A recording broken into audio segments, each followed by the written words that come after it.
Alhamdulillah wa syukrulillah wa la haula wa la quwata illa billah. Assalatu wassalamu ala Rasulillah wa ala alihi wa sahbihi wa mawala. Rabbi shrah li sadri wa yassir li amri wa hlul 'uqdatam min lisani yafqahu qawli. Amma ba'du. Bapak-bapak yang dirahmati Allah, alhamdulillah kita bisa kumpul lagi untuk ngaji lagi, belajar lagi agama kita agar makin teguh iman dan Islam di hati kita semua. Bapak Ibu yang dirahmati Allah Subhanahu wa taala, sebelum masuk ke materinya, matur nuwun jazakallahu khair. Kita bahas dulu pertanyaan yang enggak kaitannya sama Pak Padi. Pak Padi kan kaitannya dengan haji. Mungkin jenengan nek pas ajeng mindah kaji mawon. Yang pertama, mengapa tawaf berlawanan arus jarum jam? Ini pun kula jawab Pak Padi. Dari sebelah mana kita mulai soft di belakang imam? Nah ini kemarin kan ditanyakan, pun kalau jawab jane, tapi ini saya bacakan biar jenengan makin mantap, makin plong, karena ada beberapa dalil yang kemarin saya tidak ingat atau tidak hafal gitu kan. Kemarin kan saya jawab pertama di belakang imamnya pas, terus sebelah kanan nanti kebak baru kiri kan tentu. Nah maka bapak-bapak yang dirahmati Allah Subhanahu Wa Taala, kalau kita kembali kepada dalilnya, yang pertama hadis dari riwayat Imam Muslim nomor 440, wa khairu sufufir rijal awwaluha. Bahasanya soft terbaik itu depan. Ini dulu jangan pegang. Kemudian hadis berikutnya, innallaha wa malaikatahu yusholluna ala mayaminis sufuf. Sesungguhnya Allah dan para malaikat bersolawat pada soft sisi kanan. Nah, berarti soft yang utama niku ngajeng tur tengen. Nah, mungkin nek ngajeng kebak berarti nomor kalih tur tengen, nah, kanan. Ngoten nggih. Nah, ini menunjukkan bahwa bagian kanan adalah paling utama setelah tengah. Jadi nek jenengan rawuh tengah riyin terus kanan. Nah, kemudian hadis lagi riwayat Imam Muslim nomor 301, fawaqaftu an yasarihi fa adaroni fa ja'alani an yaminih. Bahwasanya dulu aku pernah berdiri di sebelah kiri beliau, lalu beliau memindahkanku ke sebelah kanan. Ini menjadi keutamaan kalau berdua niku makmum itu ada di kanan. Nah, ini menunjukkan lagi pentingnya sebelah kanan. Nah, jika posisi kanan lebih utama bagi makmum, maka bagi jamaah pun juga sisi kanan lebih utama. Nah, sehingga ini semua menjadi dalil singkatnya bahwasanya disampaikan oleh Imam Syafi'i, ahbul mawadi'a wastus shaf khalfal imam. Tempat yang paling aku sukai adalah tengah-tengah di belakang imam. Jadi burine pastet. Nah, cuman nanti fikihnya Pak, fikihnya buat jenengan yang ada di belakang imam, niku kalau saged kalau bisa, niku sudah tiktokan sama imamnya. Soalnya apa bacaane? Maksudnya pripun? Oh Pak iki bacaane iki insyaallah aku hafal. Tapi nek jenengan pun ngerti iki bacaan dodo gak hafal itu. Jenengan enten piye sing luwih hafal ya, ampun jenengan enten wingi pas. Padahal jenengan rada geser setunggal enggak apa-apa. Tapi nek jenengan yakin lagi paling bacaannya ada pendek aku hafal. Nah, enggak apa-apa monggo. Karena yang di belakang imam itu punya kewajiban ngoreksi kalih genteni. Nah, kadang imam niku sok salah. Bingung ngarep benerke, soalnya sing benerke wong sak pirang-pirang. Dong betul maksud kula. Waktu misal maca salah, wono bener nanti bingung sing dirungokke. Maka harusnya sing koreksi itu burine pas step ya. Nah begitu burine kok apa wingkingnya kok ngeblank ya ora kelingan, ya kewajibannya yang sebelah kanannya atau kiri kanannya lah gitu.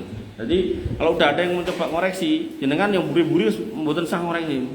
Mari bingung imame mesake gitu. Terus nek ngoreksi nggih ampun keseso. Sak mangke enten imam ten Masjid Nabawi itu nembe maos namanya pun sepuh iki. Jadi wacanane iki alon-alon Pak. Begitu orang kan sosok ya mungkin kalau tarik nafas ini. Ini burine langsung ditutup kayak ayatnya. Imam ini kan ini. Maksudnya iki aku lagi mikir lagi tarik nafas lho, kok kesusu ning dandani. Coba nek memang bener-bener dia sudah enggak tahu. Di situ baru dikoreksi. Semoga. Nah, ngoten nggih. Kemudian mazhab Hambali mengatakan afdalu ayyam la'u wastal saf summal yamin. Yang terbaik itu ya tengah terus ke kanan. Nah, mazhab Maliki juga demikian. Yubda'u biwasati shaf khalfal imam, dari belakangnya imam pas. Nah, pun niki pun rampung. Terus niki pertanyaan berikutnya, apakah haji merupakan napak tilas perjalanan Nabi Ibrahim? Ini pertanyaannya Pak Padi pun kula kirim.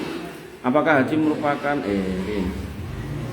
apakah orang yang umroh disebut setengah haji? Ya, jelas boten kemarin Pak Seno dikatakan sudah setengah haji, sudah setengah jalan, setengah mateng. Benarkah haji Nabi Muhammad SAW hanya berhaji sekali? Ya, ini pun kalau kirim tentunya ini. Mengapa ada haji tamattu ifrad yang haji semua nih? Apakah rukun haji hanya wukuf Arafah? Bagaimana dengan orang yang hanya wukuf tanpa ritual yang lain? Pun kalau kirim juga.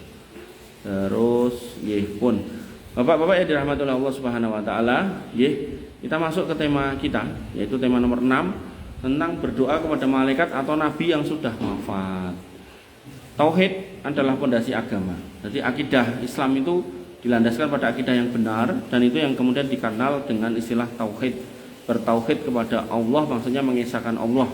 Dan ibadah paling agung itu berdoa, maka mengarahkan, memalingkan doa kepada selain Allah itu sebuah kekeliruan. Walaupun yang dimaksud itu malaikat atau nabi, maka itu bisa masuk dalam wilayah kesyirikan besar. Napa melih menungso biasa sing mung diaku-aku dadi wali. Nah, napa melih kuburan palsu sisan gitu kan. Makanya nggih panjenengan kedah atos-atos sama klaim-klaim seperti itu nggih.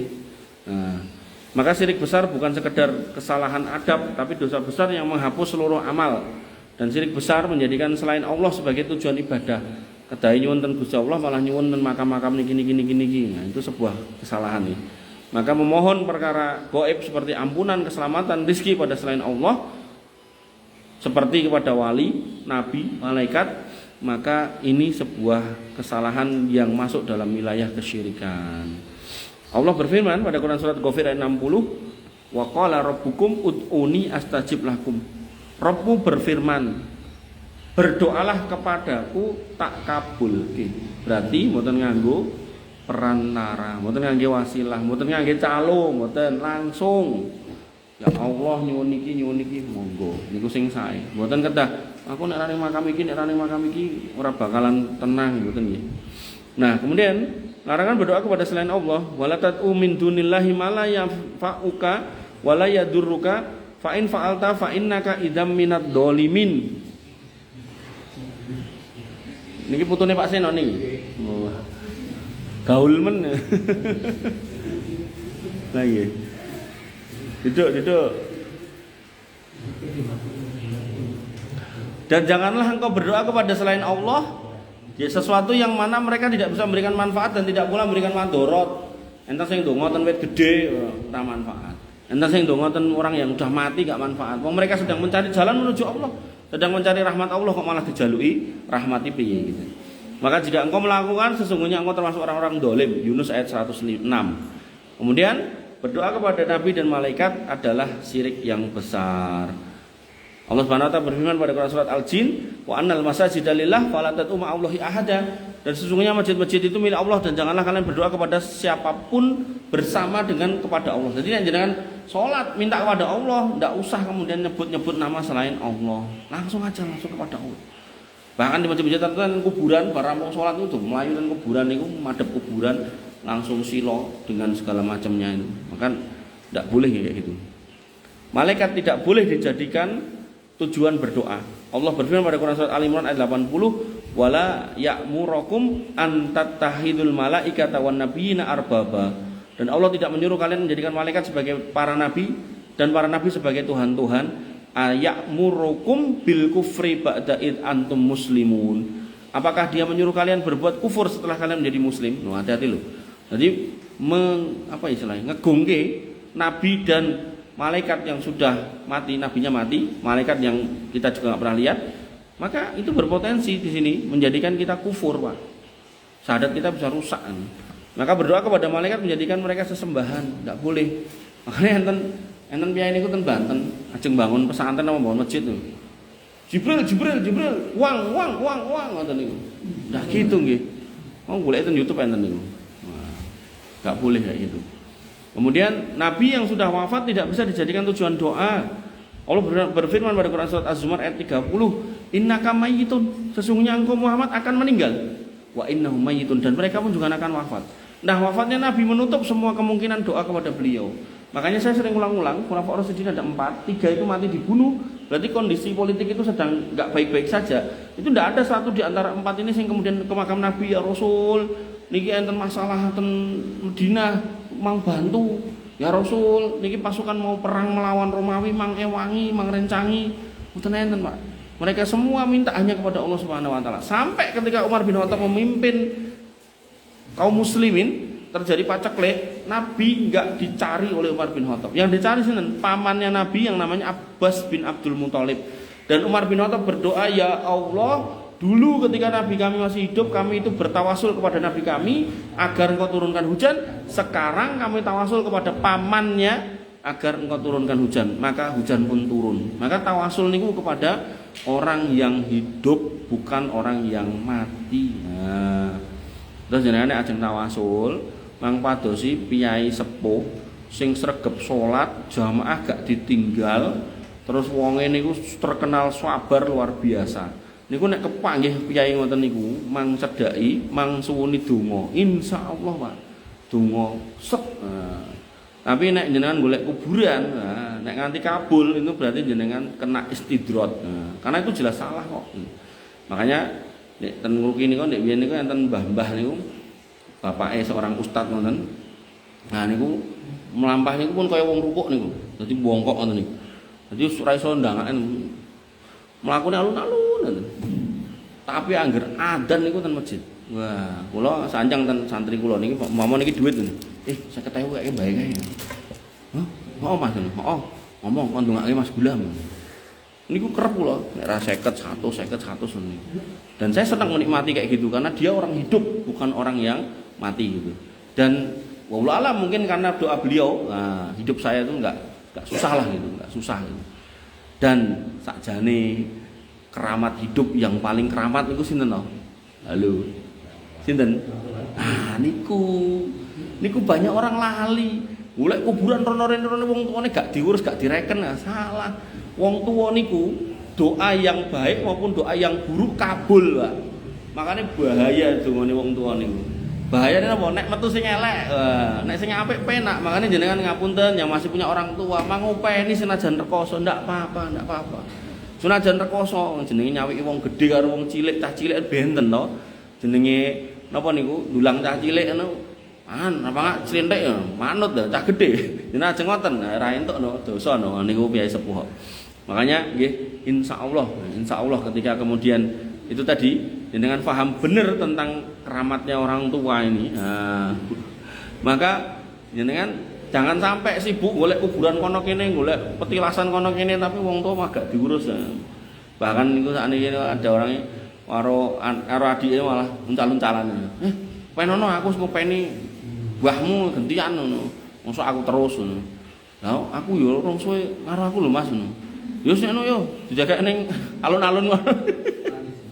Pati Jowo cek ragat sing paling gratis jaga ning alun-alun kono gen diopeni karo wong ning dalan. Mboten tlecek lho karo balik kota niku mbah-mbah tuwek. Mbok sapa iki? Makanya Bapak Ibu rahmatullah Allah, niku nggih keramat yang paling keramat niku wong yang gesang nggih tiyang sepahe awake dhewe niku. Tapi nggih kadang niku awake dhewe niku sibuk mikirke sing waliullah akhirnya malah luput kalih sing paling keramat niku tiyang sepuh. Ngomong nek tiyang sepuh didolimi anake. Bah, nek nganti ngomong sak omong-omongi iso kedaden, cepet atau lambat. Makanya Bapak Ibu rahmatullah Allah atos-atos kalih tiyang sepuh niku. Nggih. Niki nggih pepeling nggih kula juga. Makanya nggih Nabi ketika sudah wafat, innaka mayyitun wa innahum mayyitun. Sudah selesai, enggak usah diminta-minta. Lah nek ngomongnya kon selawat kan enggak minta, mendoakan. Bukan kemudian minta. Nek pun minta ya Rasul minta niki minta jodoh. Sampai orang Indonesia niku lho, saking kreatife. Niku nek ajeng mriko niku nulis surat cilik-cilik kertas. Ngono diucal-ucal kita niku. Akhirnya mereka itu resik orang Arab itu nanti nemu tulisan-tulisan sak pirang-pirang ngono. Ndak boleh ngoten, ndak boleh. Ndak boleh. Terus ngono umrah tawaf ning Ka'bah nguntingi kiswah, ndak boleh, Pak, ndak boleh. Sing dereng suwe, Lha keyakinan apa? nek iso nyantolke gembok ning niku Ka'bah, engko ikatan pernikahannya langgeng dipasangi gembok coba, gembok go ado-ado cantolke temen niku. Ini wong kurang gawean kabeh. Ndak boleh nggih jenengan berbuat itu di Indonesia sudah dosa besar. Nomornya jenengan berbuat itu di tanah yang paling suci di muka bumi, yang sampai Nabi mengatakan sholat di situ 100.000 kali keutamaan daripada sholat di masjid lain. Berarti nek berbuat dosa ya berkali-kali lipat dosanya. Makanya nek jenengan mriko jangan sampai jenengan membawa kebiasaan jelek. Ngapunten sampai nek umpami jenengan yang ngerokok mriko niku nek iso ya rasa ngerokok ning Masjidil Haram. Ngerokok niku mari wong plek-pleken watuk gitu kan. Nah, nek watuk eten mriko, parenten mriki, dosane kaya eten mriko. Wis. Dadi nek mriko niku wis aku tak nggawa kayu siwak wae, dadi sing dimut kayu siwak ora rokok. Niki mung masukan saran. Nek saged ngoten, nek mboten nggih monggo mengke nyunggi dhewe-dhewe pokoke. Makanya Bapak Ibu rahmatullah Allah Subhanahu wa taala. Orang mati tidak bisa dengar doa jenengan. Nggih, niku pun clear.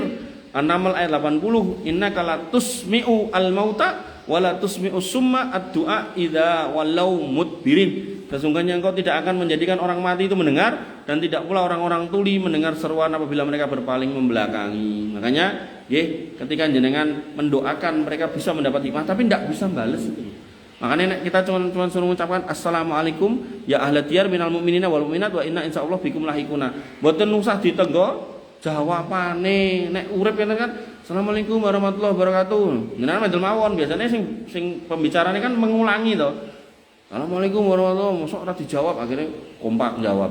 Tapi nek konteknya orang mati, maka kita cuma ngucap salam tok, dan orang mati itu ndak usah ditunggu jawabannya. Mereka dengan jenengan ucapin salam itu, mereka niku pun remen alhamdulillah nek sing ndongake aku.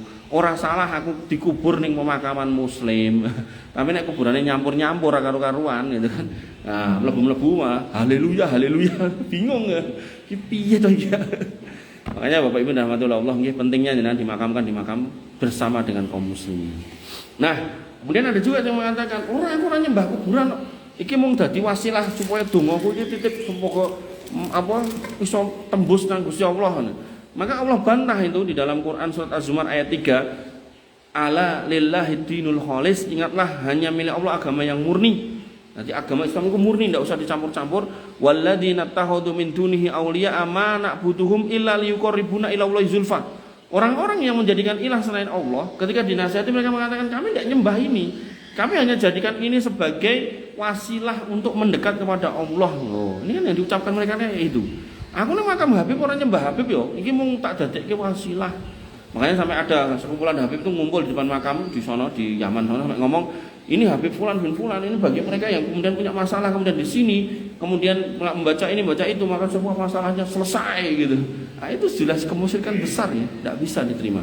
Kemudian inna Allaha yahkumu bainahum fima hum fihi yahtalifun, maka sesungguhnya Allah akan memberikan keputusan di antara mereka. Sungguh mereka tidak memberi petunjuk. Sungguh Allah tidak memberi petunjuk kepada orang-orang yang pendusta dan sangat ingkar. Jadi orang yang dikandani ngeyel itu tidak boleh dititipi dongo dan bukan perantara. Nah, itulah orang-orang yang disebut pendusta dan orang yang ingkar. Dan inilah alasan orang-orang musyrik dulu. Makanya orang musyrik itu ketika ditanya, man khalaqas samawati wal ard la yaquluna Allah, sapa sing gawe langit karo bumi. Mereka menyatakan Allah. Tapi begitu punya kebutuhan, keperluan, mereka mencari berhala-berhala yang jumlahnya 360 itu. Makanya Bapak Ibu dan dimati oleh Allah Subhanahu wa taala, ketika jenengan sudah iya kana butuh, sudah nyembah Allah sudah benar, maka iya kana tak ini hanya kepada Allah. Jangan kemudian wis iya kana butuh bar salat terus dodolan gak payu dadak golek pesugihan, arep nglamar cah wedok kuwatir ditolak dadak golek napa niku? Santet pelet segala macam gitu kan. Semar mendem, jaran apa? Jaran goyang, walah wis mbuh niku. Wah aneh-aneh niku. Kula nganti ngapal nganti bingung. Ancaman bagi orang yang melakukan perbuatan kesyirikan besar. Allah berfirman pada Quran surat An-Nisa ayat 48, "Innallaha la yaghfiru ayyushraka bihi wa yaghfiru ma duna dzalik liman yasha, wa may yusyrik billah faqad iftara isman adima." Sesungguhnya Allah tidak akan mengampuni dosa syirik, dan Allah mengampuni dosa selain syirik. Barang siapa yang mempersekutukan Allah, maka sungguh ia telah berbuat dosa yang sangat besar. Sehingga orang-orang yang mati dengan membuat dosa kesyirikan, maka dia tidak akan mendapatkan apa-apa. Bahkan para lagi Az-Zumar 65, Allah memastikan orang-orang yang berbuat kesyirikan maka mereka akan dihapus amal ibadahnya, Walaqad uhiya ilaika wa ilal ladzina min qablika la in asrakta la yahbatanna amaluka wa la takunanna minal khosirin. Dan sungguh telah diwahyukan kepadamu dan nabi-nabi yang lalu, jika engkau mempersekutukan Allah niscaya hapuslah semua amalmu dan engkau termasuk orang yang merugi. Makanya Bapak Ibu dirahmati oleh Allah Subhanahu wa taala, cara yang benar dalam berdoa tidak perlu nyari perantara, langsung kepada Allah. Kalaupun mau bertawasul, carilah orang solih yang hidup atau dengan amal solih panjenengan piyambak. Nah, maka yang terbaik adalah kembali kepada Allah Subhanahu wa taala. Kesimpulannya, doa adalah ibadah, ibadah hanya untuk Allah. Maka berdoa kepada malaikat dan para nabi yang sudah wafat itu berpotensi menjadi syirik besar. Karena alasan itu sebagian orang menolak kemudian mengatakan ini cuma perantara. Allah juga sudah bantah pada Az-Zumar ayat 3 tadi. Maka inilah hakikat akidah kita dan inilah hakikat dari ilmu namanya tauhid, bahwasanya kita itu hanya bersandar kepada Allah, bukan kepada makhluk, apalagi makhluk yang sudah mati. Nah, maka kita tutup dengan doa, Allahumma inna na'udzubika minasyirki kulli. Ya Allah, kami berlindung kepada Engkau dari semua bentuk kesyirikan, dzikkatin wa jalli, yang kecil maupun yang besar, wa nas'aluka tauhidan khalisan, dan kami mohon kepada Engkau tauhid yang murni, wa ibadatan mukhlisatan liwajhik, dan ibadah yang ikhlas hanya untuk mengharap bisa berjumpa melihat wajah Engkau di surga nanti. Makaten yang bisa saya sampaikan. Bagi yang ada pertanyaan dipersilakan. Materinya singkat mau. Silakan Pak, monggo. Ese. Lah mau sing dibicarakan tadi ditekok. Ini dirembukin Pak Seno, ayo. Piye? Wasilah perantara.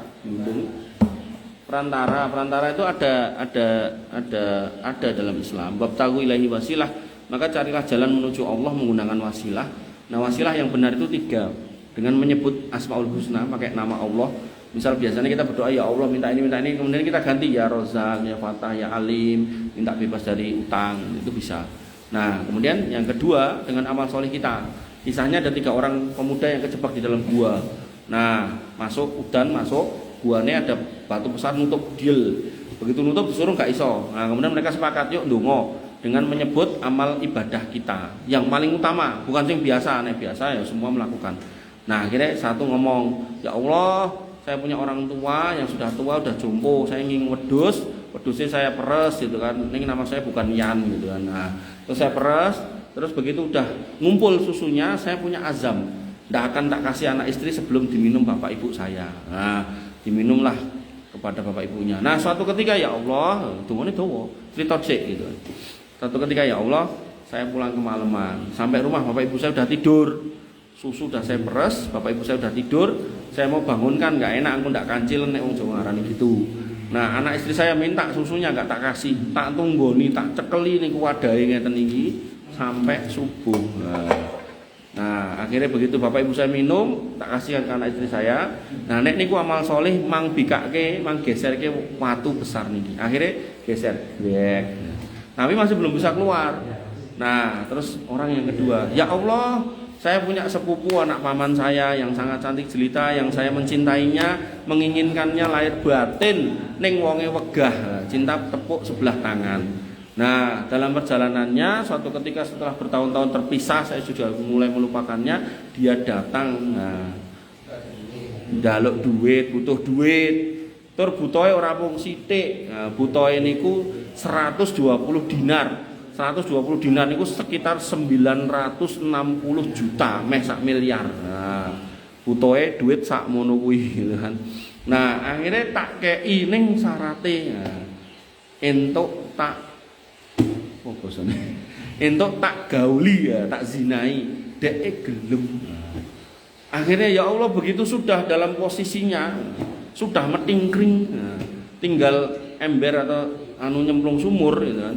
Terus dia bisa-bisanya ngomong, ittaqullah, bertakwalah pada Allah Mas, kan cek dulur gitu kan. Jangan kamu pecahkan cincin kecuali dengan caranya yang benar, yaitu sesuai syariat. Akhirnya saya mencolot dan saya lungo, dan duitnya saya tinggal 960 juta. Nek niku amal solih mang bikake grek gitu. Padahal napa? Mbak ini kan mau sanjang. Ojo mbok pecahke kecuali dengan cara yang halal ya. Kudune kan ojo ditinggal lunga, tapi Nah, dijak nikah. Lah kelangan 900 swidak yuta. Iso dadi mahar to. Mahar kuwi tak mek bojo kan penak jane. Tapi ya jenenge orang mungkin baru takut-takutnya sama Allah itu langsung enggak kepikiran ngoten niku gitu. Nah, kemudian ya termasuk tadi yang susu tadi juga gitu.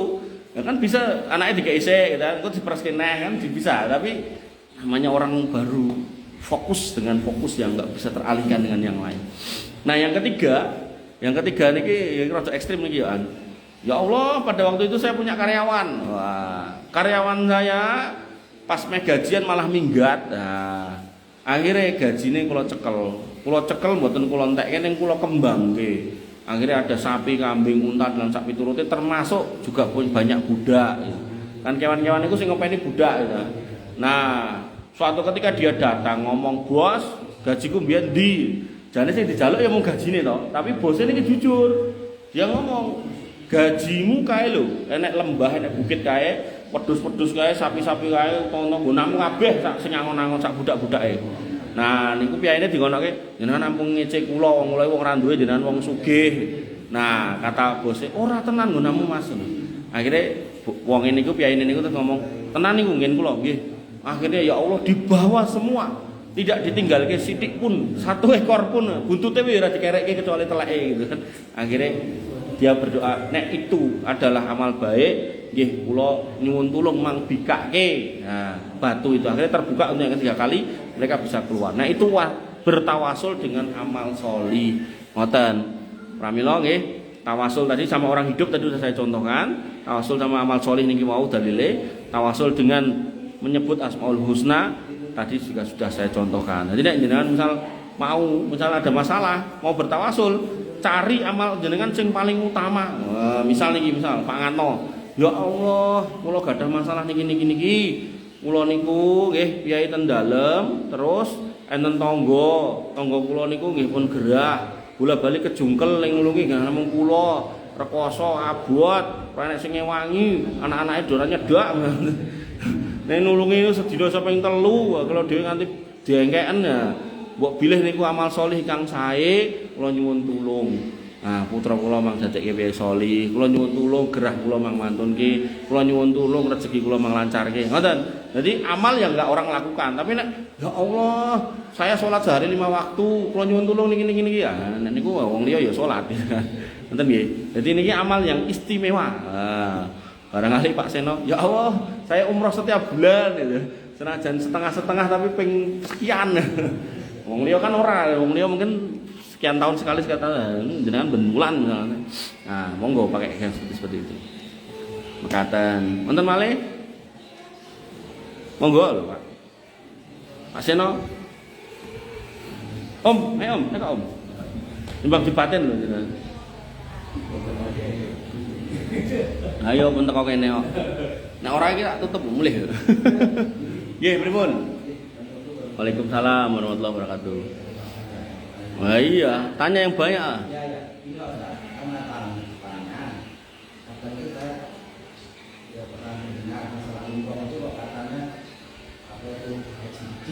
Nah ini kok Pak Padi kalau begini kok setengah haji. Perjalanan religi. Saya juga ngeten. Jadi umroh sama haji itu memang syariat dalam agama. Dan umroh sama haji ini dua ibadah yang berbeda. Artinya orang yang umroh ya belum haji. Ya. Orang yang haji ya nanti nek dia nggak pakai umroh ya dia misal haji haji ifrat itu sendirian itu maka dia ya ndak sekalian umroh. Maka ini memang dua ibadah. Ibaratnya kados enten sholat 5 waktu, enten sholat id. Ya. Orang yang sholat 5 waktu belum tentu sholat id. Orang yang sholat id tok ya nek sholat 5 waktu ya tetap nggak pas gitu. Maka orang yang sudah umroh kalau memang ada kesempatan haji ya harus haji. Orang yang sudah haji kalau memang punya duit untuk umroh ya umroh. Nah, dalam konteks kita ya yang harus kita pahami, kewajiban kita itu sekali seumur hidup. Artinya nek misal kita haji ya sekali seumur hidup, umroh ya sekali seumur hidup. Nah, ketika kita nggak punya duit, artinya duitnya terbatas, maka ya, saran saya jenengan umroh riyen mawon. Nek umroh kan masih mungkin jenengan ke sana. Nah, baru setelahnya nek gadah yatra jenengan daftar haji. Soal nanti mangkat atau mboten niku kembalikan kepada Allah. Dan umpami jenengan akhirnya mboten mangkat dan tapi gandeng wis daftar, insyaallah jenengan pun kecatet haji. Satu. Kemudian yang kedua, dengan jenengan mendaftar lalu jenengan sedo enggak jadi nglampahi haji sing jenengan sudah daftar niku, insyaallah niku bakalan tinggi kali ahli waris. Tinimbang mengke ahli warisnya daftar piyambak akhirnya ngantri do banget mesake gitu. Nah, tapi yang sepah bisa meninggali warisan berupa kesempatan haji gitu. Mantan nggih, Mas. Nggih, matur nuwun. Siap. Ya karena kan ritualnya ya beda. Bisa haji pas bulan Dzulhijjah. Ya. Termasuk tempatnya cuma di sana. Makanya nek ada orang ngomong iki gandeng ning kono kebak yo hajine ning kene wae, itu kleru. Atau kemudian kayak yang disampaikan Pak Padi kemarin, gandeng tonggoku luwih butuh terus rasa makan kaji tak ngewangi tonggoku, itu juga kurang tepat. Jadi memang itu syariat yang harus dikerjakan di sana. Jadi tidak bisa kemudian diganti dengan yang macam-macam. Sama kayak ini ngeten, jenengan kurban pas musim kurban gitu, Dzulhijjah niku to. Nah, lakokan kemudian ada orang berpendapat tinimbang beleh wedhus, beleh sapi, nah mending ditedi kayake rondo-rondo sing ra duwe ning nggon kampung misalnya. Nah, itu tidak bisa saling menggantikan. Jenengan membantu janda-janda miskin atau orang-orang susah di kampung itu bagian dari kebaikan. Tapi kebaikan itu tidak lantas menghilangkan hukum kurbannya gitu.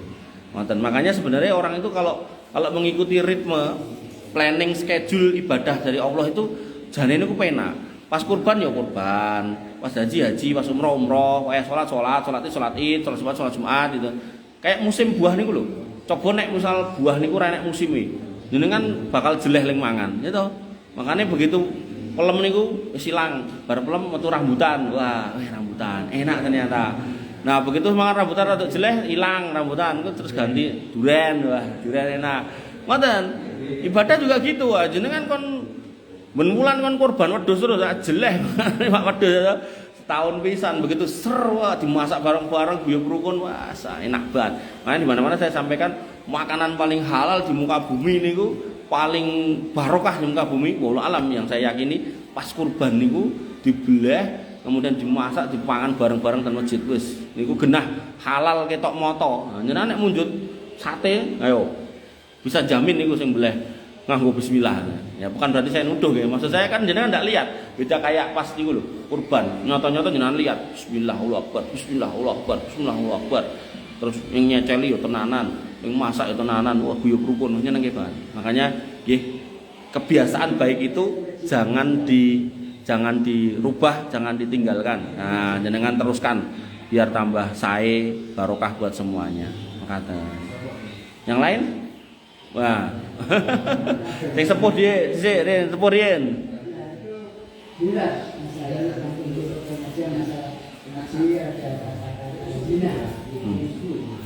Yang saya tanyakan, saya rasa itu perzinahan ini sekarang merajalela. Nggih, niku Nabi udah ngendikan. Terutama itu antara cewek cowok enggak sebelum apa itu namanya? Sebelum nikah kan zina. Ya. Nah, sehabis zina dia hamil. Nggih. Dia hamil akhirnya Nikah. dinikahkan. Nggih. Nah, setelah dinikahkan itu apa nanti kita itu menunggu bayi lahir apa dimaksudnya dinikahkan lagi enggak? Oh, nggih, nikah ulang apa enggak ngoten to? Ya. Nggih. Pun, Kak? Ya. Ya. Kalau hamilnya hasil udu ngertos? Hasil urunan rame-rame. Apa? Salome. Arisan lah, rodok penak Salome. Arisan. Yo apik tapi kalimatnya rada sarkas. Mantan naudzubillah. Kalimatnya rada sarkas Salome. Nah, terus umpama niku arisan, maka tidak boleh atau tidak ada laki-laki yang boleh menikahinya. Nek niku arisan. Oke. Tapi kalau pelakunya laki-laki yang menghamilinya hanya satu, maka ada fikih Syafi'iyah yang membolehkan dinikahkan dan tidak usah nikah ulang. Kalau laki-lakinya cuma satu. Nah, cuma teng sapa? Ya mung dheke ora kenal wong lanang ya mung dheke. Nah, nek niku boleh dinikahkan. Tapi nek tadi arisan ndak boleh dinikahkan dengan siapapun. Apa? Jadi Apa nih? Tunggal piye Mas? Heeh. apakah hanya ini saja yang tidak boleh menikahi? Atau dia tertutup pintu yang lain? Oh gini, jadi dia harus menunggu sampai lahir dulu. Oh. Nek wis lahir ya terserah dia mau. Hasil tadi ketika tidak boleh dinikahi karena dia tertutup pintu nikahnya. Enggak. Jadi ketika dia hamil itu kan karena arisan tadi, biar nasabnya jelas, jangan ada yang masuk. Masuk ini dilarang. Sampai kapan? Sampai dia melahirkan. Nah sudah melahirkan dia nikah sama seorang laki-laki boleh. Jadi maksudnya gini, Bepon. maksudnya setelah dinikahkan itu sah. Sah. Sah. Jadi kita enggak mengulang. Enggak usah. Yang saya tahu ngoten niku. Saya itu dulu pernah. Nah ya, itu mungkin sudah satu orang, tapi ya hasilnya pernah zina. Akhirnya setelah zina dia dinikahkan. Dinikahkan akhirnya kita mengambil ustaz suruh apa itu? Nikah ulang. Nikah ulang itu gimana? Sudah terlanjur kan? Ya kan sudah terlanjur ya sudah nggak apa-apa. Malah udah nikah 2 kali toh, berarti sah-sah 2 kali. Nggih. Selanjutnya kita sudah tahu masalah ini. Nggih.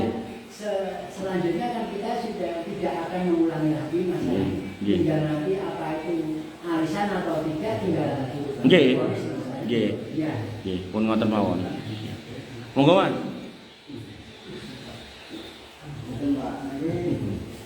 Rukun Islam itu kan 5.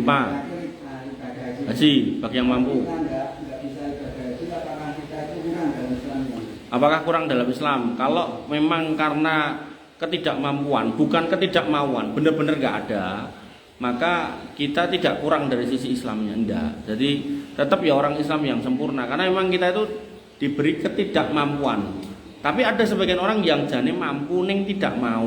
Nah, makanya tadi saya menyarankan, nek memang punya duit tinggi daftar, mang daftar dalam rangka supaya menghapus catatannya Allah. Nek kita itu bukan termasuk orang yang nggak mau. Kita mau dan kita sudah daftar, mung delalah karena ngantri akhirnya tidak mampu, ndak tekan umurnya gitu. Ngoten. Ya, makanya kados Pak Padi mau berangkat umur 75 itu nggih bisa jadi motivasi buat kita mang daftar mawon. Barangkali loh dengan wasilah jenengan daftar niku terus Gusti Allah kepareng maringi yuswa jenengan panjang. Oh iki mung yo daftar kaji ket umur 40 ya tak kei kesempatan munggah kaji 30 tahun kas ya pas 70 tahun. Ora luwih tuwa timbang Pak Padi kan ngoten. Misal ngoten niku. Makane nek memang ada yang jenengan bisa gunakan untuk daftar, mang daftar. Nah, nek jenengan pun belum umroh, saran saya umroh dulu karena nek umroh niku bisa langsung berangkat. Nah, baru kemudian nek enten melih mang nggih daftar. Jangan sampai ngeten nggih tuku mobil enek duwite, nah nggo daftar umroh wegah. Nek niku akhirnya mboten tidak mampu tapi tidak mau. Nah, itu ndak boleh nek kayak gitu nggih. Ngoten. Kula men pun daftar haji biasa. Niku kula antrian terakhir itu kan 30 tahun. Cuman saat ini kan terus Pak Padi kemarin kan turun dari 26 atau berapa gitu kan. Nah, terus saya batin, kan mobil kula ya mobil kijang kotak-kotak kayak kijang super gitu kan. Batin iki aku nek ndedit ngono, aku mau tuku mobil meh daftar haji plus. Nah, ngoten. Artinya ketika kita berangkat dari keimanan, maka kita akan berusaha. Berusaha piye carane menghadirkan ketakwaan yang maksimal.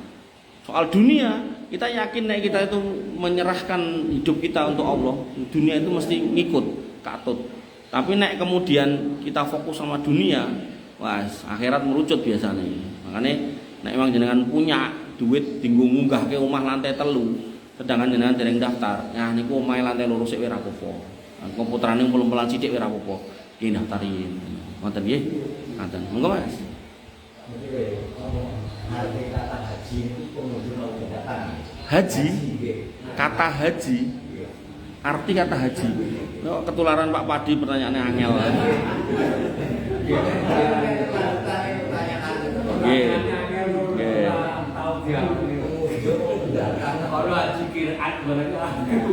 Kiron bukan Kiran. Kiron.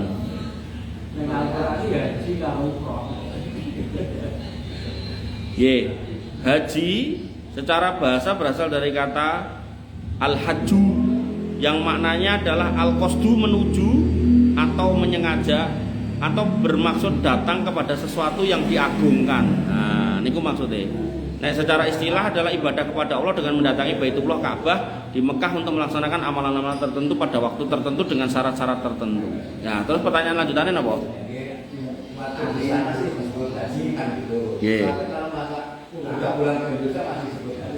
Oh, nggih. Sebenarnya Bapak Ibu pun mboten enten. Bapak yang dirahmati Allah.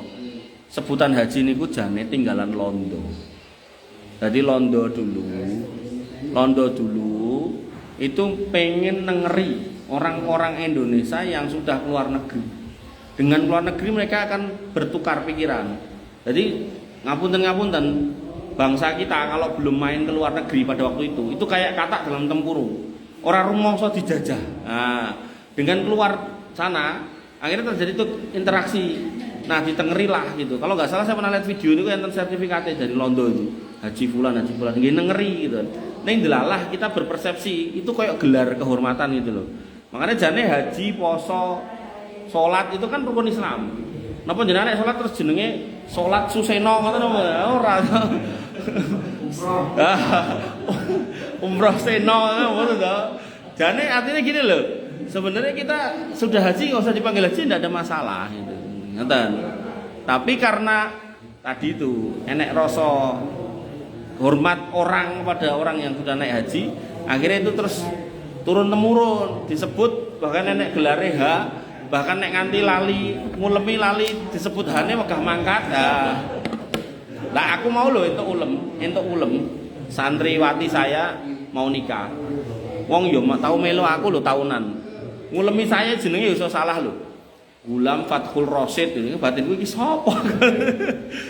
Ini durung ngomong ke gelar itu. Artinya ya namanya orang itu ada salah gitu loh. Tapi ya kalau emang itu dikirim ke saya dan itu sing kirim jelas ya berarti emang ya saya gitu. Maka terkait dengan gelar haji dan seterusnya, kalau memang nggak disebut gelar kita lupa dicantumkan di undangan ya jangan gelo gitu. Karena itu nanti akan membuktikan kita itu pas haji ki kelas pora gitu. Niatnya jane iki pengen ngibadah apa pengen getowo. Pengen dawa jenenge kan gitu. Makanya dua-duanya.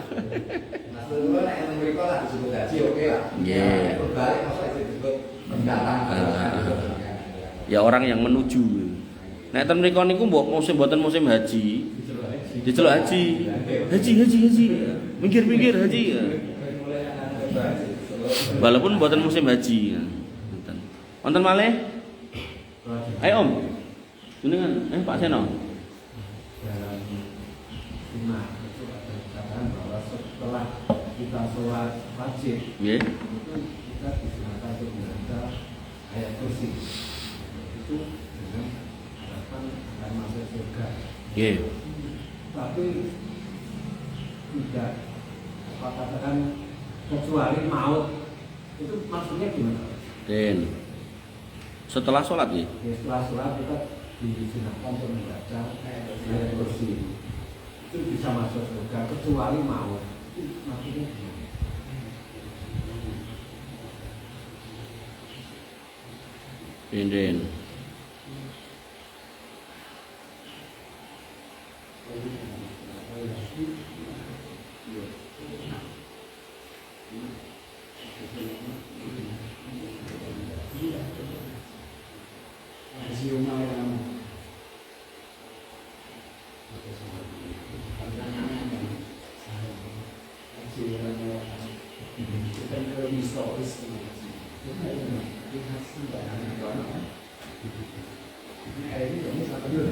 Jadi hadisnya berbunyi an Abi Umamah dari Abi Umamah radhiyallahu an, semoga Allah meridhoi beliau. Beliau berkata, qala Rasulullah SAW, bersabda Nabi SAW, man qara'a ayatal kursi dubura kulli sholatin maktubah. Siapa yang membaca ayat kursi setelah selesai sholat wajib, berarti pas dzikir niku. Nanti istighfar ping 3, kemudian Allahumma antas salam minkas salam tabarak rabbana dzal jalali wal ikram. Kemudian Allahumma lamani alima ataita wa lam uti alima manata wa la yanfa'u dzal jati minkal jadu. Kemudian takbir, tahmid, tahlil, tasbih 33 terus ditutup la ilaha illallah wa la syarikalah lahul mulku wa lahul hamdu wa huwa ala kulli syai'in qadir. Nah, niki bisa jenengan tambah dengan ayat kursi. Dikatakan di sini bahwasanya siapa yang membaca setelah salat wajib lam yamna'hu min dukhulil jannah illa ayyamut. Tidak ada yang bisa menghalangi masuk surga kecuali kematian. Maksudnya ngeten. Wong iki jane kudu mlebune surga. Ning kok rong sida mlebu surga mergo urung mati ya. Nang ngoten. Artine nek bar maca niki wonge mati mlebu surga. Nggih, ngoten. Nah, terus untuk masuk surga nunggu mati. Nah, dia rong sida mlebu surga mergo urung mati. Sehingga orang yang sudah sholat terus zikir niku tadi baca ayat kursi, kok kemudian bunyi terakhirnya pripun ayat kursi? Allahu la ilaha illallal terakhirnya Allahu la ilaha illallal hayyul qayyum la ta'khudhu sinatun wa la nawm lahu ma fis samawati wa ma fil ardi man dalladhi yashfa'u indahu illa bi'idznihi ya'lamu ma baina aydihim wa ma khalfahum wa la yuhituna bi syai'in min ilmihi illa bima wasi'a kursiyyus samawati wal ardi wa la ya'udu hifdzuma wa huwal 'aliyyul 'adzim. Dek ngati anu surga Pak. Nah, ngoten. Makane nek nek piye? Lho lagi. Makanya ini yang mau saya sampaikan. Jangan kayak orang munafik. Orang munafik niku napa? Idza qamu ila shalah kusala. Mereka itu nek salat iki males-malesan. Terus jadi semangat yuraunan nas. Semangat mergo pengen didelok wong. Nah, begitu rampung salat, nggih. Begitu rampung salat, wala yadkurunallah illa qalila. Mereka dikira itu sithik. Nah, makanya jangan kayak orang munafik. Orang munafik itu tadi sifatnya nek sholat males-malesan, dadi sregep mergo pengen disawang. Nah, rampung sholat pengen ndang melayu. Nah, makanya nek jenengan mireng hadis ngeten iki mangamalke. Nah, yang namanya istiqomah yaitu adwamuha wa in qalla. Nah, sithik ning ajet niki mangamalke ayat kursi insyaallah jenengan pun hafal to, nek dereng hafal nggih mangamalke. Nah, bar sholat mau istighfar ping 3. Kemudian Allahumma antas salam nek apal. Terus tambahi Allahumma lamani alima atau ita wala muti alima manata wala niku nek apal. Terus subhanallah 33, takbir 33, kemudian tahmid 33, ditutup la ilaha illallah wa la syarikalah lahul mulku wa lahul hamdu wa ala kulli syai'in, terus baca ayat kursi. Nah, dengan istiqomah itu biasanya menjadi wasilah husnul khotimah. Husnul khotimah niku mengakhiri hidup kanthi sae. Nah, mbok bilih mugi-mugi ning jenengan sabar nglampahi niku kanthi istiqomah tadi wa huwal aliyul adzim meninggal. Nah, ngoten. Makanya Bapak Ibu rahmatullah Allah Subhanahu wa taala, itu kisah pernah terjadi sama yang namanya Abu Kilabah Al-Jarmi. Kula nanti cerita ngeten niku Al-Ikhlas. Abu Kilabah Al-Jarmi niku punya anak, Pak. Yang gaene ngancani beliau itu udah enggak punya tangan, enggak punya kaki. Nah, 3 hari enggak makan, anaknya pamit nyari makan tapi enggak balik 3 hari. Nah, begitu kemudian datang orang tanya, jenengan sinten? Dijelaskan saya ini terus akhirnya dia enggak minta makan, enggak minta minum. Dia langsung tolong golekno anakku Mas. Begitu dicarikan anaknya kan sudah meninggal. Nah, begitu diinfokan, singkat cerita diinfoke, "Bapak ngapunten putra jenengan sampun sedo ditubruk dibrakot binatang buas ngono." Niku bapak itu ngendikan apa? Boten innalillah lho, anake mati. Ngomong alhamdulillah. Alhamdulillah segala puji bagi Allah yang telah menciptakan, memberikan aku anak soleh dan saya pun sudah memastikan dia mati tidak bermaksiat. Ngendikan ngoten tarik napas jero meninggal. Nah, nikulah orang-orang yang tadi itu loh istiqomah. Dia istiqomah apa? Istiqomah di atas kesabaran. Tidak punya tangan, tidak punya kaki, bersyukur, dikir wirid bendino. Sampai ada orang tuh nginceng tendone niku kan manggon ten tendone ning pinggir laut. Diinceng niku ngendikane bendino niku napa? Robbi auzi'ni an askura nikmataka lati an'amta alayya. Ya Allah, mangajari kula supados kula niku saged senantiasa terus-menerus bersyukur atas semua nikmat yang Kau beri. Niki sing nginceng niki nganti penasaran, niki wong iki jane gak salah ta ngomong kayak gitu. Tak duwe tangan, tak boleh sikil, terus jauh dari peradaban, jauh dari manusia. Akhirnya niku piye niku mlebet. Assalamualaikum Pak. Kula niku penasaran. Jenengan niku mata nggih pun mboten permono, kuping nggih pun mboten cetha ling krungu, tangan mboten enten sikil. Kok ndongane ngoten niku jenengan nembe ngamalke napa? Kata bapak itu, nek misal Mas, gunung dibrukke karning nggon aku, kok lambeku jek iso ngucap. Laut kuwi digebyurke ning aku tsunami, aku ya jek iso ngucap. bakal tak ucapno mergo aku jek dikei ilat cobi. Awake dhewe jek duwe tangan, jek duwe sikil kadang ngeluh titik-titik udan ngeluh, panas ngeluh, radedit ngeluh. Coba akhirnya niku wau begitu Mas, jadi dia 3 hari nggak makan nggak minum loh, bukan terus Mas jaluk pangan jaluk minum, enggak, golekno anakku Mas. Nah, dino-dino sing ngewangi aku wudu ngewangi iki anakku golekno. Begitu digoleki gak jauh dari situ meninggal, ada tulang belulangnya. Terus balik pun sedo Pak. Akhirnya ini kok ngucap alhamdulillah yang sudah kasih saya anak soleh dan sudah izinkan saya menemani memastikan dia untuk tidak mati dengan pernah berbuat maksiat kepada engkau. Tarik nafas mati. Nah, makanya jenengan inna wa huwal aliyul adzim. Surga ya toh. Mayar toh golek surga. Nah, agar ngerti ilmune mayar. Makanya pentingnya majelis ilmu niku lho, Pak. Memastikan jalannya itu bener, mboten sing aneh-aneh, golek petilasan, golek kuburan, golek telek kebo ya toh. Rebutan telek kebo, rebutan napa gunungan lah. Gunungan sing ndi sing ajeng bener, enten sing gunungan sayur, enten gunungan Indomie ya. Cuma rebutan gunungan Indomie ning Indomaret tuku rong kedus tak wis genah. Rebutan kepidak-pidak itu. Nggih, makane nggih orang kalau pakai ilmu enak Pak, tenan. Hidup itu tenang, ora sing iki ngene sing bener kono ngomong enak iki lho HP ngono mumet. Makanya nek gak pakai ilmu niku pusing Pak. Krungu swara manuk iki ngene, krungu swara kodhok ngene iki ngono, suara kucing ngene walah. Wis macam-macam tandane. Nah, enggak bisa tenang hidupnya. Tapi nek bertauhid dengan benar, berakidah dengan benar, los. Krungu kucing wew-wew alah kaya kucing kawin. Rampung. Wonten malih? Nggih, monggo Bapak. Tidak masalah ada ya. Saya itu jaga dalam saya. Nggih, pripun? Masalah itu loh, kan nikah siri loh kan. Nggih, pripun? Nikah siri itu apakah ada daya khusus, apakah tidak? Sebabnya saya itu punya Niat. punya apa ya? Punya angan-angan kok. Lah ya punya angan-angan rencana. Oh, Punya angan-angan kok.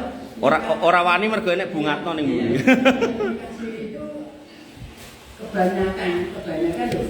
Kebanyakan tuh apa yang namanya buat ampiran dulu. Ampiran. Darinya lah. Nggih. Nggih, nikah siri itu nek yang bener yaitu nikah yang tidak tercatatkan di pemerintah tapi rukun dan syaratnya terpenuhi, itu nikahnya sah. Oh ya. Tapi ada juga orang sing memaknai nikah siri itu nikah tanpa wali, itu yang enggak sah. Nah, sehingga dengan harus ngertos nek nikah siri yang sah itu berarti syarat dan rukunnya terpenuhi. Rukunnya napa? Waline harus ada lah. Siapa? Orang tuane, pamane, bapake, atau adike laki-laki, atau kakake laki-laki, atau anake laki-laki. Nek niku rondo tua biasanya anak laki-laki gitu kan. Nah, napa? Enggak ada, wali beli enggak ada. Makanya tentang rugi niku enten piyai niku tawa-tawa menikahkan, bayarannya 3 juta. Niku korbannya pun sebagian datang ke saya tanya hukumnya, tak bilang jenengan zina Bu. Udah berapa lama jenengan nikah? 5 tahun. Sing nikah ini kok Sugiharto 3 juta nih kok. Nggih. Nah, mang tobat aku. Kalau ngoten ki langsung. Jangan tinggal ngepeke jenengan sebulan hubungan sama istri ping pinten niku, ping 5 tahun niku. Nina ping pinten niku jenengan. Nah, tak kanthi kula tekok jenengan duwe bapak napa mboten? Gadah. Lah bapak jenengan loncati terus ganti Sugiharto 3 juta. Nah, kayak niku wonge ngasak banget dadi angger dalu niku warung-warung kan kata gawe brosur kaya nek bakul motor kae lho. Ditebokke ditempel-tempelin cagak ting ngasak banget. Lah menungso dikei dalan ngono ya seneng. Soalnya napa? Bukan cuma dinikahkan, bahkan jenengan moro nggo dhuwit ra ndek calon digolekke calon gathukane gitu. Ngoten dadi sing gampangane pengen dikukur iku ora mung wong lanang, sing wedok ya enek gitu kan. Nah, makanya syariat itu pentingnya untuk menegaskan itu jangan sampai menggampangkan. Ngoten. Termasuk misal panjenengan kan nikahke, Pak, nikahke saya siri sama si ini. Lah pertanyaannya jenengan sebagai apa? Saya sebagai wali tukon tadi tidak bisa. Jenengan kalau mau menikahkan orang nikah siri, jenengan harus walinya. Nanti napa Pak Dene, Ume, napa bapake, napa mbahe, nek niku masih senasab dengan jenengan dari jalur tadi itu bisa. Tapi nek jenengan tidak punya hubungan apa-apa, mbok kita itu ustadz atau apa tidak bisa, Pak. Makanya pripun? Lah nggih, wong kula nganti rame lho kalih guru kula SMA. Guru kula SMA niku seneng karo murite, ya toh. Terus waline gak gelem nikahke. Akhirnya dhek golek ustaz teng Surabaya. Nganti kula lokke lho jenengan iki guru kula lho, SMA lho.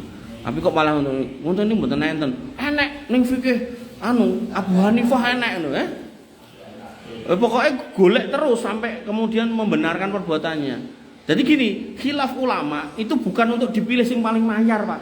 Jenengan nek mau milih, pilihlah yang dalilnya paling kuat, ngoten. Jangan jenengan pilih yang paling mayar, ya. Pilih yang paling mayar ya buyar kabeh. Kabeh digolek sing mayar. Wah, rusak itu. Makanya dalam beragama niku khilaf niku ada, tapi mang pilih yang paling kuat dalilnya. Makanya dalam Muhammadiyah niku kan istilah tarjih, dipilih yang paling kuat dalil, bukan sing paling mayar. Makanya kan sing gosip rame niku Gus sinten Ilham sinten niku. Lha kan salaman utawa wedok dikritik sana sini sama orang-orang iku enggak kena jawabane enek kok ulama sing ngentukke ya. Nek model gitu enggak bener. Jadi jelas-jelas dalilnya ada terus dikalahke dengan perkataan orang gitu kan. Digolek sing paling mayar. Oh nek ngomongke jiwa disalemi cah wedok-wedok ayu-ayu yo seneng to ya. Ah, omene badhe sambung kono kene wah ya senenge atine itu lho. Makanya niku musibah hari ini nggih. Nggih. Mekaten. Wonten malih. Ayo Om.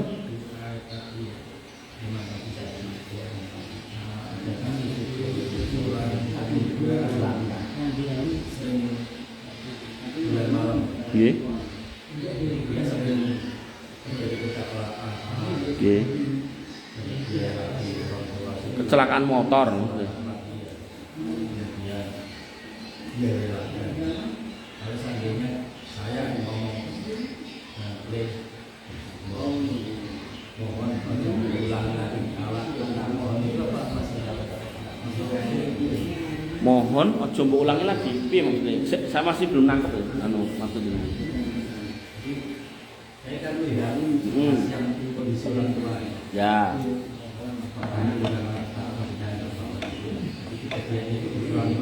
Ya. Kalau secara standar orang normal, orang muslim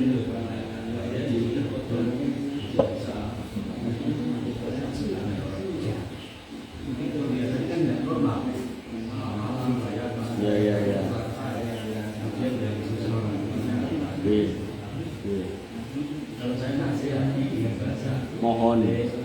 Oh. Syirik apa enggak gitu.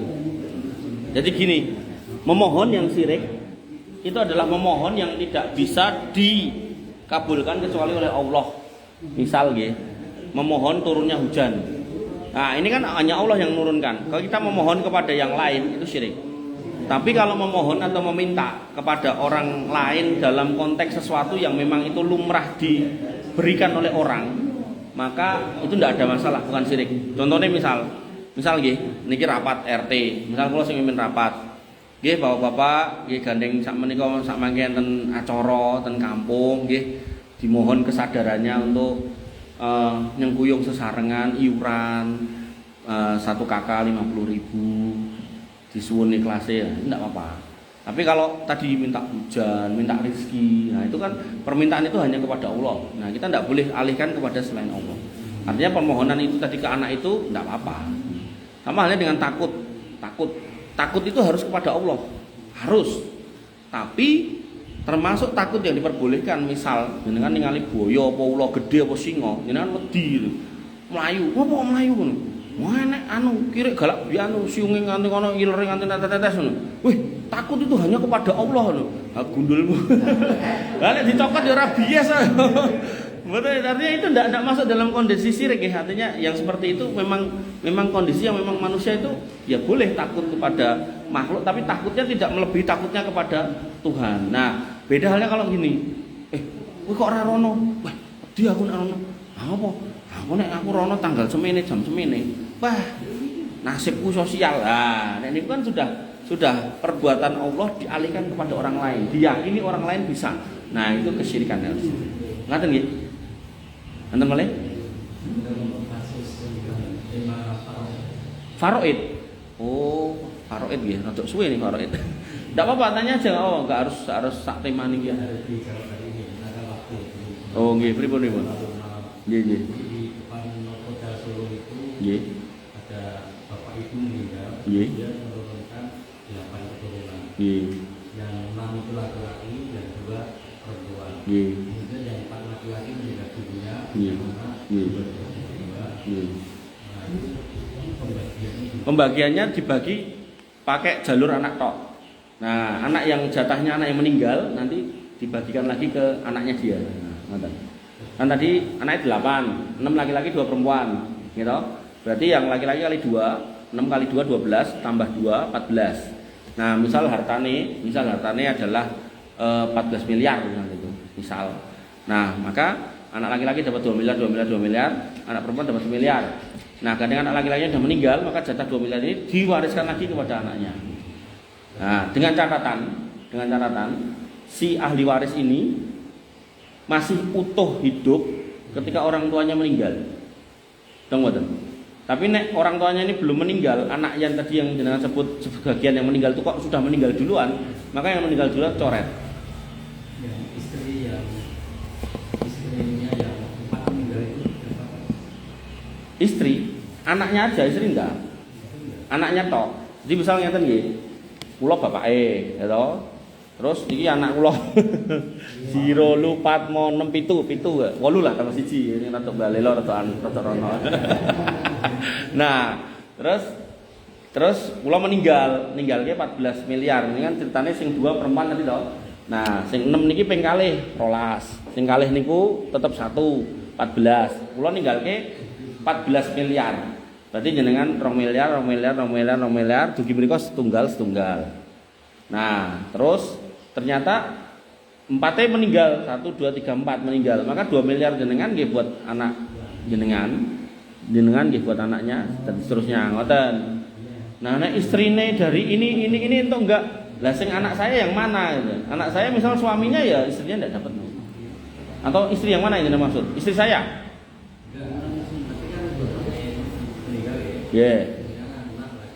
Nggih, laki-laki 6, perempuan 2. Lah nggih. Saya meninggal, meninggal. Nggih. Kan ada istri dan 2 anak. Ya. Nah, yang 2 miliar tadi istrinya dapat enggak? Dapat. Kan dia termasuk ahli waris. Dapatnya berapa? Istri kalau enggak punya anak dapatnya 1/4. Tapi karena punya anak dapatnya 1/8. Nah, 1/8, nah sisanya yang 7/8 dibagi anaknya. Anaknya tinggal jenis kelaminnya apa? Jenis kelamin laki-laki semua, ya berarti itu tinggal dibagi 2. Nek satunya laki-laki 1 perempuan ya dibagi 3 lagi. Nanti yang laki-laki dapat 2 bagian. Mata, ya, dapat istri-istrinya dapat, tapi bukan dari saya, tapi dari jatahnya. Nah, makaten. Nggih. Delala sing bab warisan niku ten cetak di minggu wingi. Ngaten mriki babe akidah. Tapi tidak apa-apa. Di sini pertanyaannya bebas kok, enggak apa-apa. Monggo, ada lagi? Cukup. Nggih. Bapak-bapak dan Ibu yang dirahmati oleh Allah Subhanahu wa taala, mbok pilih mekaten yang bisa saya sampaikan.